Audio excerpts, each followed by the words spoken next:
নমস্কাৰ। আজি মানে এই ভিডিঅ'টো হৈছে যে ইউটিউবত আমি শুনি আছোঁ যে পইচা ইনকাম কৰিব পাৰি, বহুত পইচা ইনকাম কৰিব পাৰি।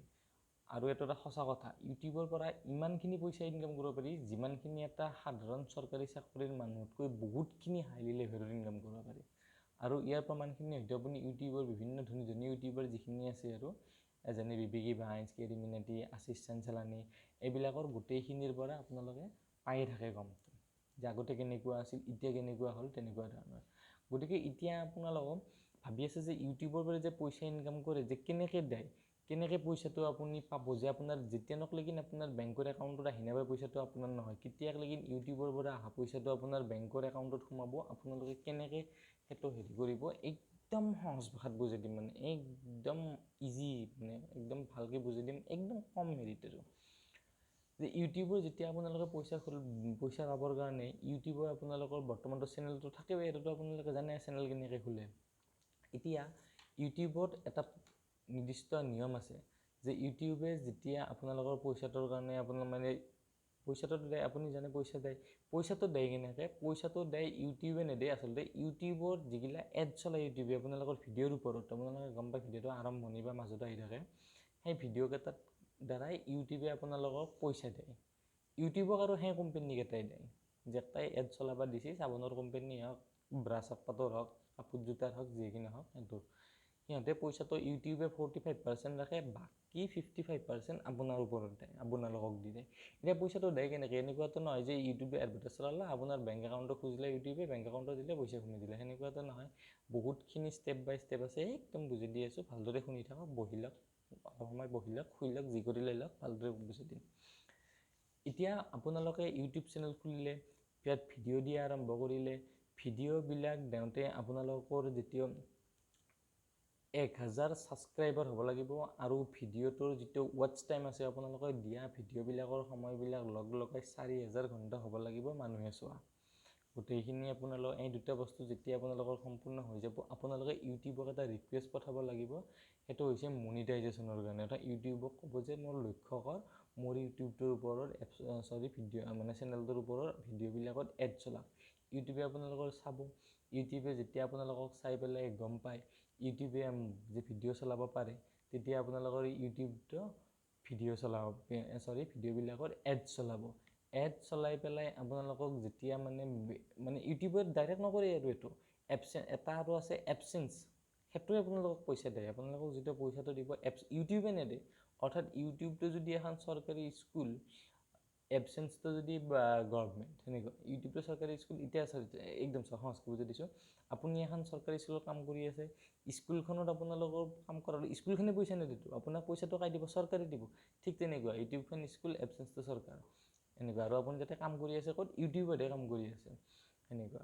পইচাটো ইউটিউবে নিদিয়ে, এবচেঞ্চে দিয়ে আপোনালোকক। গতিকে এইবাৰ ইউটিউবে এবচেঞ্চ একাউণ্ট এটা খোলাৰ কাৰণে আপোনালোকক ৰিকুৱেষ্ট পঠাব।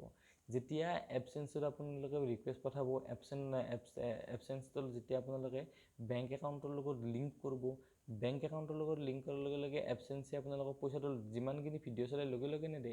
$10 হোৱাৰ পিছত আপোনালোকৰ ইউটিউব যিটো ভিডিঅ'বিলাক আছিল, ভিডিঅ'বিলাক এইবাৰ ইউটিউবত মানুহবিলাকে মেনুৱেলি চেক কৰিব। তাত বহুত মানুহ আছে, এনেই সিহঁতে বহি থকা নাই আপোনালোকৰ যে যিটি ভিডিঅ' দিছে, আপুনি বেয়া বেয়া ভিডিঅ' ক'বাৰ পৰা ভিডিঅ' উঠাই আনি কিনে ভিউ লৈছে, সেইগিলাৰ কাৰণে নেদে। আমি যে দেখিয়ে থাকোঁ সাধাৰণতে এইগিলা ইউটিউবৰ দেখিয়ে থাকোঁ, ভিউৰ কাৰণে মানুহে কি কৰিব পাৰে, কি নদে গমেই পায় আপোনালোকে, সেনেকৈ নেদে। গতিকে ভিডিঅ'টো ভাল হ'ব লাগিব, ইউটিউবৰ ৰুলছৰ বিৰুদ্ধে যাব নালাগিব, যিখিনি গাইডলাইনছ আছে আৰু সেইখিনি বিৰুদ্ধে হ'ব নালাগিব ভিডিঅ'কেইটা। আপোনালোকে দিলে বাৰু সকলোখিনি ভালদৰে আপুনি নিজে একদম ভিডিঅ' ধুনীয়াকৈ দিলে, আৰু মানুহে লাইক কমেণ্ট ছাবস্ক্ৰাইব কৰি গোটেইখিনি আপোনালোকৰ সম্পূৰ্ণ হ'ল। এইবাৰ ইউটিউবে চেক কৰি যেতিয়া এপ্ৰুভেলটো দিলে এবচেঞ্চে আপোনালোকক যেতিয়া এবচেঞ্চক দিব, তেতিয়া আপোনাৰ এড চলোৱাৰ $10 হ'ব লাগিব। $10 চাগে 600-700 মান, ইমান 700-800 ইমান মান হ'ব চাগে বৰ্তমান সময়ত, সেনেকুৱা। মই নাজানো, ডলাৰ হিচাপত আহে, সেইটো আমেৰিকাৰ বস্তুটো, ডলাৰ হিচাপত আহে। সেইখিনি যেতিয়া হ'ব, এবচেঞ্চে আপোনাক এইবাৰ বেংক একাউণ্টটো লিংক কৰাৰ পিছত এইবাৰ আপোনাক এখন কাগজ চিঠি এখন পঠাই দিব। আৰু চিঠিখন পঠাই আমেৰিকাত, বৰ্তমান চাগে আমেৰিকাৰ পৰা নপঠায়, বৰ্তমান ভাৰতৰ এই মুম্বাইৰ পৰাই পঠায়। এতিয়া অফিচ তাতে খুলিছে, কিবা ঠাই আছিল পাহৰিলোঁ মই, তাৰ পৰা পঠায়। তাৰ এটা নম্বৰ থাকে। পঠোৱাৰ কাৰণটো হ'ল কি যে যিজন মানুহক লৈ পঠাইছোঁ, যিজন ইউটিউবাৰে চেনেলটো অপাৰেট কৰি আছে, সেই মানুহজন পাৰ্টিকুলাৰ মানুহজন হয়নে নহয়, সেইটো আৰু মেইন কাৰণটো। যেতিয়া আপুনি এটা কোড পঠাব, কোডটো যেতিয়া আপুনি এডচেন্সৰ লগত লিংক কৰিলে, তেতিয়া আপোনাৰ সকলোবিলাক ইউটিউব এডচেন্স আপুনি আপোনাৰ বেংকৰ একাউণ্ট গোটেইখিনি হ'ল। এতিয়া মানে ক'তো লেঠা নাই, যি পইচা পায় গোটেইখিনি সোমাব। কিন্তু পইচা পোৱাৰো এটা নিৰ্দিষ্ট সীমা আছে। যেতিয়ালৈকে আপোনাৰ এড চলাই $100 হ'ব, তাৰপিছতহে আপোনাৰ বেংকৰ একাউণ্টত পইচা সোমাব। হৈ গ'ল কথাখিনি ক্লিয়াৰ? গম পালে? ইউটিউবত খুলিলে এডচেন্সক আহিল, এডচেন্সে আপোনাৰ $10 হোৱাৰ পিছত ভেৰিফিকেশ্যনৰ কাৰণে পঠালা। ভেৰিফিকেশ্যনৰ কাৰণে পঠোৱাৰ পিছত আপোনালোকৰ যিটো ভেৰিফিকেশ্যন হৈ গ'ল, গম পালে যে এডচেন্সে যে এইজন সঠিক মানুহজন হয়, এখেতক পইচা দিব পাৰি। আৰু এটা কথা, এডচেন্স একাউণ্টটো আপোনালোকৰ যিটো নাম এটা খোজে, নামটো আপোনাৰ সেই নামটোৱে দিব লাগিব যিটো আপোনাৰ বেংকৰ বহীত আছে। বেংকৰো যিটো বেংকৰ নহ'ব, SBI, এক্সিছ এনেকুৱা ধৰণৰ অলপ বেংক লাগিলে, ৰেপুটেড বেংক যিখিনি আছে সেনেকুৱা লাগে। সেইখিনি নামটো পিছত বনাই দিম ভিডিঅ' এটা। সেইখিনি দিলে, সেইখিনি দিয়াৰ পিছত আপোনালোকক গোটেইখিনি মানে যেতিয়া একদম ষ্টেপ বাই ষ্টেপ গোটেইখিনি হৈ গ'ল, যিটোখিনি গম পায়, আপোনাৰ $100 6,500 7,000 হ'ব চাগে, কনভাৰ্ট কৰি চাব পাৰে আপোনাৰ গুগলত গৈ। সেইখিনি হোৱাৰ পিছত আপোনালোকৰ একাউণ্টত পইচা দিব। আৰু পইচাটো দিব কেতিয়া? প্ৰতি মাহৰ 22 তাৰিখে আপোনালোকৰ একাউণ্টত পইচাটো সোমাই দিব এডচেন্সে। ইউটিউবে নিদিয়ে কিন্তু এডচেন্সে দিব। গতিকে বুজি পালে এতিয়া? আৰু আমি বহুতো শুনি থাকোঁ, ছাবস্ক্ৰাইবৰ মতে পইচা দিয়ে, মতে পইচা দিয়ে, এনেকুৱা একো নহয়। তাত আৰু এটা নিয়ম আছে, আপোনালোকে মই যে প্ৰথমতে ক'লোঁ, যিটো ইউটিউবটো আপোনাৰ যেতিয়া পৰিদৰ্শন কৰিব দিব, ইউটিউবক আপুনি যেতিয়া চেনেলটো চাব দিব, মানে মনিটাইজেশ্যন যেতিয়া কৰিব দিব, তেতিয়া আপোনালোকৰ এটা নিয়ম আছে, আপোনালোকৰ 1000 ছাবস্ক্ৰাইবাৰ আৰু 4000 ঘণ্টা ৱাটচ টাইম হ'ব লাগিব। এইটো হ'ব লাগিব আপোনাৰ 12 মাহৰ ভিতৰত। যদি বাই চান্স আপোনাৰ 12 মাহৰ ভিতৰত নহয়, তেতিয়া আপোনালোকৰ যিটো ৱাটচ টাইম আছিল 4000, তো এইটো 0 হৈ যাব। কিন্তু ছাবস্ক্ৰাইবাৰখিনি সেনেকৈ থাকিব, লাইক কমেণ্ট ছাবস্ক্ৰাইবাৰ এইখিনি ছেম থাকিব। এই ৱাটচ টাইমটো এইটো 0 হৈ যাব। আৰু আপোনাৰ যিটো 12 মাহ পূৰণ হ'ল, পিছদিনা পেৰে আৰু 1 মাহ, অৰ্থাৎ 1 বছৰ 12 মাহলৈকে সেনেকৈ ধৰিব। এইখিনি যেতিয়া কমপ্লিট হয়, আপোনালোকৰ গোটেইখিনি কাম ষ্টেপ বাই ষ্টেপ বাকীখিনি নিজে নিজে হৈয়ে থাকিব। গতিকে এতিয়া গম পালে কেনেকৈ ইউটিউবৰ পৰা পইচা কমায়।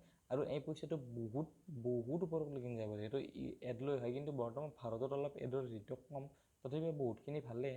গতিকে ইউটিউবৰ পৰা আপুনি বহুতখিনি ইনকাম কৰিব পাৰে, যদি আপোনাৰ ভাল ভিডিঅ'ৰ ওপৰত ভাল কণ্টেণ্ট হয়, মানুহে চাই, লাইক কমেণ্ট ছাবস্ক্ৰাইবাৰ, কমেণ্টৰ লগত এইবিলাক সেনেকুৱা নাই, লাইকৰ লগত নাই, মেইন ছাবস্ক্ৰাইবাৰ আৰু ভিউৰ লগত কথা। এড আৰু এড কিমান চলায়, এতিয়া ধৰি লওক মই এটা ভিডিঅ' দিছোঁ, ভিডিঅ'টোৰ ওপৰত এড মানে চাইছে কিমান 5 লাখ মানুহ চাইছে, কিন্তু এটাও এড অহা নাই, তেতিয়া মই ভিডিঅ'টোত 1 টকাও নাপাম।